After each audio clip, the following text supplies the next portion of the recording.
बिस्मिल्लाहिर्रहमानिर्रहीम अस्सलाम वालेकुम। कैसे हैं जी आप सब? उम्मीद है आप सब ठीक-ठाक होंगे। आज हम बनाएँगे रमज़ानुल मुबारक के लिए बहुत ही ज़्यादा स्पेशल रेसिपी, जो कि बनाना बहुत ईज़ी है और बहुत यूनिक है। जब रमज़ान आता है तो हमारे घर में तकरीबन हर चीज़ मौजूद होती है, जैसे कि चिकन, आलू, कीमा सब कुछ। तो अगर हम कीमा कचौरी घर में ही रेडी करें तो वो बहुत ही खस्ता और करारी बनेगी, बल्कि बाज़ार से 10 गुना ज़्यादा ये अच्छी बन के रेडी होगी। सिंपल सी रेसिपी है, आप इस रेसिपी को फुल वॉच कीजिएगा और आपने इसमें कोई भी स्टेप मिस नहीं करना। सब स्टेप्स बहुत ज़्यादा इंपॉर्टेंट हैं और स्पेशली जब हम इसकी शेप देंगे तो वो बहुत ब्यूटीफुल शेप बन के रेडी होगी। तो आइए हम स्टार्ट करते हैं। बिस्मिल्लाहिर्रहमानिर्रहीम। यहाँ पे मैंने एक बाउल में जो है वो 2 कप के करीब मैदा ले लिया है, जिसको मैंने अच्छे से छान लिया था। हम इसके अंदर 2 कप जो है मैदा ऐड कर देंगे। उसके बाद हम इसके अंदर 1 टीस्पून नमक ऐड कर देंगे और 1/4 टीस्पून हम इसके अंदर अजवाइन ऐड कर देंगे। और यहाँ पे मैंने 5 टेबलस्पून जो है वो घी के मेल्ट करके ऐड कर दिए हैं, क्योंकि सर्दियाँ हैं तो घी बहुत ज़्यादा जमा होता है, इसलिए आप इसको हल्का-सा गरम कर लीजिएगा माइक्रोवेव में। अब हम इसको हाथों की मदद से अच्छे से मिक्स कर लेंगे। आपने घी को सबसे पहले मैदे में अच्छे से मिक्स करना है इस तरह से, और आप इस रेसिपी को ज़रूर ट्राई करें। इस कीमा कचौरी को घर में बनाएँ और आप मुझे अपना फ़ीडबैक देना मत भूलिएगा। आप जब घर में ये कीमा कचौरी रेडी करेंगे तो आप समोसे, पकोड़े और रोल सब कुछ भूल जाएँगे और आपकी इफ्तारी में 4 चाँद लग जाएँगे। आप इस रेसिपी को ज़रूर ट्राई कीजिएगा। ये बहुत खस्ता और करारी जो है कीमा कचौरी बन के रेडी हो जाएगी। तो अब जी घी और मैदे की मिक्सिंग अच्छे से हो चुकी है। इसके बाद हम इसके अंदर जो है वो पानी ऐड करेंगे। आप इसके अंदर हस्बे ज़रूरत पानी ऐड कीजिएगा, जिससे जो है ये आटे की फ़ॉर्म में आ जाए और अच्छे से हम इसको मिक्स कर लेंगे। कम से कम मेरा इसमें आधे से थोड़ा-सा ज़्यादा कप पानी लगा था। आप पानी की मिकदार अपनी मर्ज़ी से ऊपर-नीचे भी कर सकते हैं। तो जी हम इसका अच्छा सा फ़ाइन सा आटा गूँध के रख लेंगे। इसको हम थोड़ी-सी मुक्की भी दे देंगे और फिर हम इसको जो है 10 से 15 मिनट का स्टे दे देंगे, और जब हम इसको स्टे देंगे तो उसी दौरान हम इसकी फिलिंग रेडी कर लेंगे। तो जी अच्छे से मिक्स हो गया है। अब हम इसको बंद करके रख देंगे और इसको 15 से 20 मिनट का स्टे दे देंगे। इससे जो आटा है वो बहुत अच्छे से सेट हो जाएगा और इसकी कचौरियाँ भी बहुत खस्ता और करारी बन के रेडी होंगी इंशाल्लाह। तो जी साइड पे हम एक पैन ले लेंगे, उसके अंदर हम 5 से 6 टेबलस्पून जो है वो ऑयल के ऐड कर देंगे और उसके अंदर मैंने एक छोटा प्याज जो है वो चॉप करके ऐड कर दिया है। साथ ही साथ हम इसके अंदर 1 टेबलस्पून जो है वो लहसुन चॉप करके ऐड कर देंगे और इसको अच्छे से हम सौते कर लेंगे। आपने इसको कम से कम 3 से 4 मिनट तक कुक करना है, ताकि इसकी जो खुशबू है वो आने लग जाए। तो जी अब इसको पकाते-पकाते तकरीबन 3 मिनट हो चुके हैं। अब हम इसमें जो नेक्स्ट चीज़ ऐड करेंगे वो हम करेंगे चिकन कीमा। यहाँ पे मैंने 250 ग्राम जो है वो चिकन कीमा ले लिया है।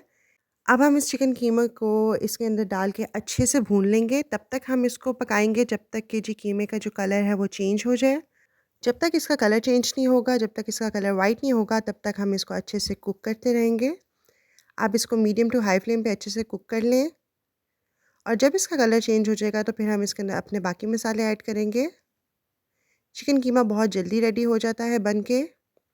अब हम इसके अंदर ऐड करेंगे हस्बे ज़रूरत नमक। साथ ही साथ मैंने इसके अंदर 1 टीस्पून लाल मिर्च पाउडर ऐड किया है और 1 टीस्पून ही मैं इसके अंदर काली मिर्च का पाउडर ऐड करूँगी। और हम इसको अच्छे से मिक्स कर लेंगे। हम इसमें ज़्यादा मसाला ऐड नहीं करेंगे और अब हम इसको अच्छे से कुक कर लेंगे कि अच्छे से जो सारे मसाले हैं उनकी मिक्सिंग हो जाए।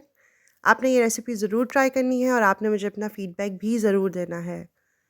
तो जी लास्ट में हम इसमें एक चीज़ ऐड करेंगे, वो है हरा धनिया, क्योंकि हरे धनिया से बहुत ही प्यारी खुशबू आती है और फ्लेवर भी बहुत अच्छा होता है। तो जी हम इसको लास्ट में अच्छे से कुक कर लेंगे और कम से कम इसको हम 2 से 3 मिनट तक पका के साइड पे कर लेंगे ठंडा होने के लिए। और जो लोग मेरी ये वीडियो देख रहे हैं, अगर आप लोगों ने मेरे चैनल को सब्सक्राइब नहीं किया तो आप सब जल्दी से मेरे चैनल को सब्सक्राइब कर दीजिए, और जिन लोगों ने ऑलरेडी सब्सक्राइब कर दिया हुआ है उन सबका बहुत ज़्यादा थैंक यू। अल्लाह ताला आप सबको सलामत रखें, आमीन। तो जी लास्ट में हम इसमें गरम मसाला ऐड करेंगे हाफ़ से 1 टीस्पून तक, और हम इसको अच्छे से मिक्स कर लेंगे और हम इसको फिर साइड पे कर देंगे। तो जी अल्हम्दुलिल्लाह हमारी जो कचौरी की फिलिंग है वो रेडी हो चुकी है, बिल्कुल कंप्लीट है। अब हम इसको साइड पे कर देंगे और अब हम अपनी कचौरियाँ रेडी कर लेंगे। तो जी आएँ, अब आटा भी अल्हम्दुलिल्लाह 20 मिनट्स हो चुके हैं, सेट हो गया है, उतनी देर में हमारी फिलिंग भी रेडी हो गई है। तो जी बिस्मिल्लाहिर्रहमानिर्रहीम, अब हम अपने आटे को बाहर निकाल लेंगे और हम हल्का सा जो है वो मैदा डस्ट कर लेंगे और अब हम इस आटे के पेड़े को अच्छे से रोल कर लेंगे।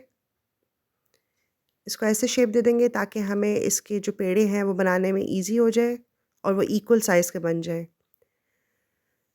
तो जब आप किसी भी छुरी की मदद से इसको काट लें, अब हम इसके पेड़े कर लेंगे। हम इस 2 कप के मैदे के आटे में से 5 पेड़े बना लेंगे और इसमें से हमारे 5 पेड़े बन के रेडी हो जाएँगे कचौरी के लिए। तो जब आप एक-एक करके पेड़ा लेते जाएँ और आप इसके पेड़े बनाते जाएँ, रोटी के जैसे। सबसे पहले हम इसको पेड़ा बना लेंगे, उसके बाद हम इसको रोटी की तरह थोड़ा-सा बेल लेंगे। और आप लोग जो भी मेरी वीडियो देख रहे हैं, मुझे कमेंट बॉक्स में ज़रूर बताएँ कि आप सब मेरी वीडियो किस कंट्री या किस सिटी से वॉच कर रहे हैं। क्योंकि मुझे बहुत अच्छा लगता है पढ़ के कि आप लोग मेरी जो वीडियो है वो डिफ़रेंट जगहों से देख रहे होते हैं और किस-किस जगह से देख रहे होते हैं। तो जी यहाँ पे हमने पेड़ा अपना रेडी कर लिया है, अब हम इसको हल्का-सा जो है वो प्रेस कर लेंगे और फिर हम इसको बेलन की मदद से थोड़ा-सा बेल लेंगे। इसको रोटी की शेप दे देंगे। बिल्कुल इस तरह से आपने कर लेना है। अब हम इसको जब बेल लेंगे तो इसके बाद हम हल्का-सा पानी लेके इसकी चारों कोनों पे लगा देंगे, मतलब कि हम इसकी साइड्स पे पूरा पानी लगा देंगे। पानी लगाने से ये होगा कि इसकी जो बाइंडिंग है वो बहुत अच्छे से हो जाएगी और ये कचौरी बिल्कुल भी नहीं खुलेगी। तो जी हम एक साइड से लेंगे और इसको इस तरह से मोड़ लेंगे और फिर दूसरी साइड से भी इसको हम थोड़ा-सा रोटी का साइड पकड़ के इसको मोड़ लेंगे इस तरह से और हम इसको अच्छे से प्रेस कर लेंगे। और फिर हम ऊपर वाली साइड को भी इस तरह से टर्न कर देंगे और हाथों की मदद से इसको हल्का-हल्का प्रेस कर लेंगे, ताकि ये कचौरी जो है वो खुले मत, क्योंकि अगर ये खुल गई और ऑयल अंदर चला गया तो आपकी कचौरी बिल्कुल भी टेस्टी नहीं बनेगी। तो जी हम जेंटली इसको प्रेस करेंगे और अब हम इसकी जो है वो साइड चेंज कर देंगे, बिल्कुल इस तरह से, और फिर हम इसको फिर हल्के हाथों से इस तरह से प्रेस कर लेंगे, ताकि इसकी परफेक्ट शेप आए और ये बिल्कुल भी मत खुले किसी भी साइड से। तो जिसके बाद हम इसके अंदर जो है वो कीमे की फिलिंग ऐड कर देंगे। मैंने यहाँ पे 2 टेबलस्पून इसके अंदर ऐड किए हैं फिलिंग के। आप कम या ज़्यादा अपनी मर्ज़ी से कर सकते हैं।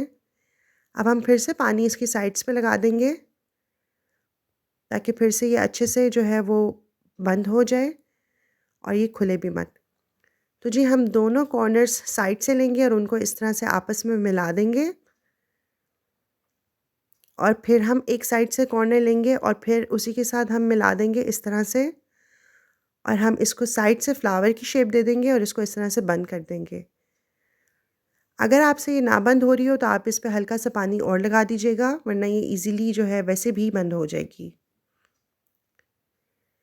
और फिर जी हमने लास्ट में भी अब दूसरा सिरा पकड़ना है इसका और उसको इस तरह से हमने दोबारा फ्लावर की शेप दे देनी है और इसके कॉर्नर्स और साइड्स को भी हमने इस तरह से हल्के हाथों से बंद कर देना है।